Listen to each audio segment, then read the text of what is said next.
कार्तिक मास कथा अध्याय 32वां।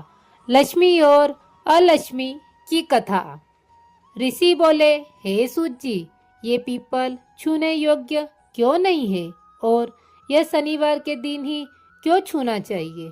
सूत जी बोले, समुद्र मंथन में जो रत्न देवताओं को मिले थे उनमें से लक्ष्मी और कौस्तुभ मणि विष्णु ने ले लिए थे। जब विष्णु ने लक्ष्मी को भारिया स्वीकार किया तभी लक्ष्मी ने भगवान से प्रार्थना कर कहा, आप मुझ छोटी के साथ विवाह कैसे करते हो? इससे पहले हे मधुसूदन, मेरी बड़ी बहन अलक्ष्मी के साथ विवाह करके फिर मेरे संग विवाह करो, यही सनातन धर्म है।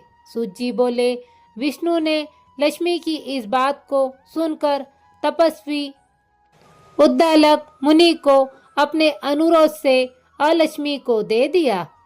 उस अलक्ष्मी का स्थूल मुख था, श्वेत दांत, जीर्ण शरीर, लाल नेत्र और बाल रूखे थे। धर्मज्ञ उद्दालक मुनि विष्णु के अनुरोध से उसको अंगीकार कर अपने आश्रम में ले आए।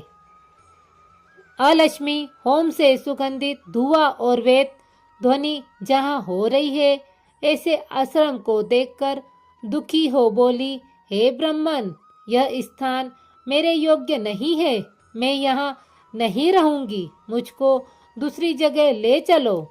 उद्दालक मुनि बोले, हे कांते, तू यहाँ क्यों नहीं रहेगी, सो बता, तेरे योग्य कौन सा स्थान है?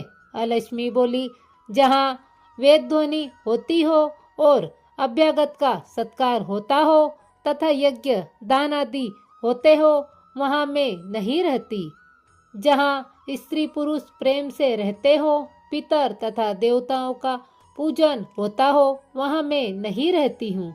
जहाँ उद्यमी, नीति में कुशल, धर्मात्मा, प्रिय बोलने वाले, गुरु की पूजा करते रहने वाले रहते हो, वहाँ मेरा निवास नहीं है।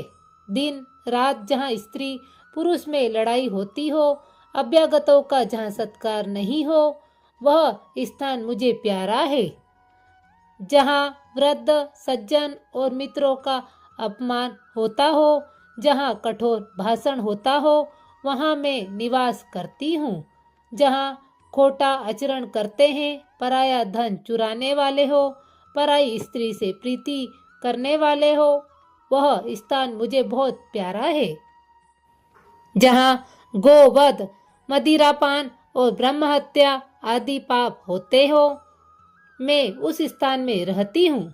सूत जी बोले, इस प्रकार अलक्ष्मी के वचनों को सुनकर उदास मुख होकर उद्दालक बोले, हे ज्येष्ठा, जब तक मैं तुम्हारे निवास के लिए योग्य स्थान देखकर न लौटूं, तब तक तुम इसी पीपल के वृक्ष के नीचे रहो। सूत जी बोले, इस प्रकार अलक्ष्मी को बैठाकर उद्दालक मुनि चल दिए। वह बहुत देर तक उनकी बाट देखती रही। जब पति को लौटते न देखा तो विलाप करने लगी। उसके विलाप को लक्ष्मी ने बैकुंठ में सुना। तब लक्ष्मी ने व्याकुल होकर विष्णु से निवेदन किया, हे स्वामी, मेरी बड़ी बहन पति के त्याग से बड़ी दुखी है। हे कृपालो, जो तुमको मैं प्यारी हूँ तो उसको जाकर समझाओ। सूत जी बोले, तब भगवान लक्ष्मी सहित वहां पधारे। उस अलक्ष्मी को समझाते हुए बोले, हे अलक्ष्मी, पीपल की जड़ का सहारा लेकर तू सदा यहीं रह। यह मेरे अंश से उत्पन्न है, इसलिए मैंने तुमको वह स्थान दिया जहाँ प्रतिवर्ष तुम्हारा पूजन होगा।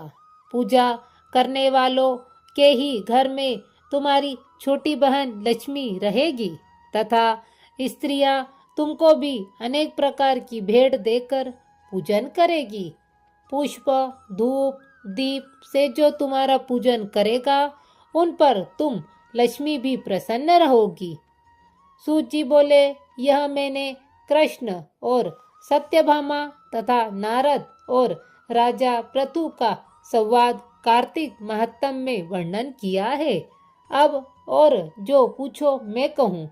सुनकर ऋषि मंद मंद मुस्कुराने लगे और कुछ नहीं बोले।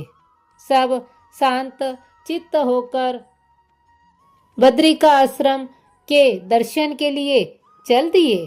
जो प्राणी इस कथा को पढ़ेगा, सुनेगा और सुनावेगा, वह सब पापों से छूटकर विष्णु के स्वरूप को प्राप्त होगा।